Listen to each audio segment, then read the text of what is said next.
Now to the Pentagon's preparations for the next era of warfare. In tonight's Eye on America, CBS's Charlie D'Agata goes inside a training exercise at Fort Johnson in Louisiana. The Army's 101st Airborne Division shows us how they're harnessing groundbreaking innovations for future conflicts. Deep in the backwoods of Louisiana, an experimental unit of 101st Airborne soldiers are setting out. Any strike element, this is Chaos 4-6. With cutting-edge technology. Sergeant First Class Anthony Clark says his unit is exploring a new way of fighting. How much of this are you doing on the fly?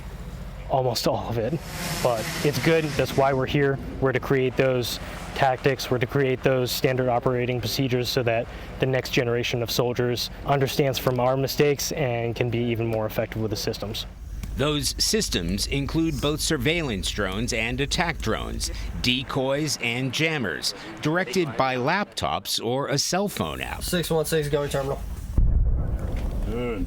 Some of the innovations come from lessons drawn directly from the battlefields of Ukraine, where electronic warfare is advancing by the minute on both sides of the fight.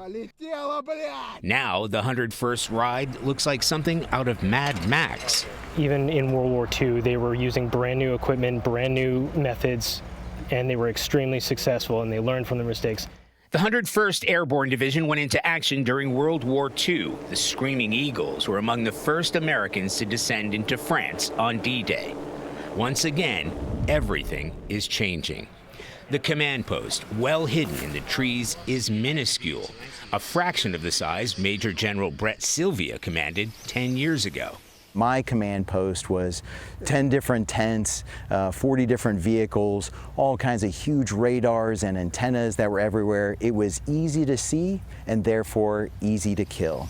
And in today's environment, the art of deception goes beyond face paint and camouflage. It's running fiber optic cables to antennas hundreds of yards away from the command center.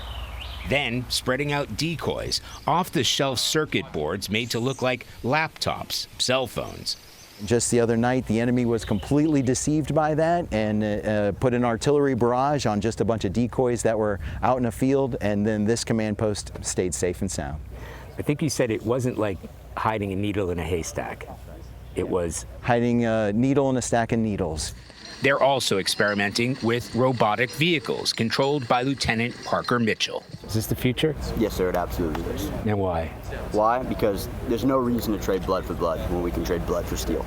Putting that steel to work on future battlefields, specialist William Bateman says, will not be without its challenges and rewards. I mean, it gives me chills thinking about it, that right now we're in the middle of molding the future and participating in history being made.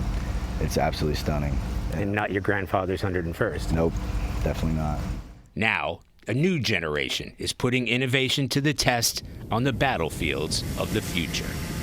For Eye on America, I'm Charlie D'Agata at Fort Johnson, Louisiana.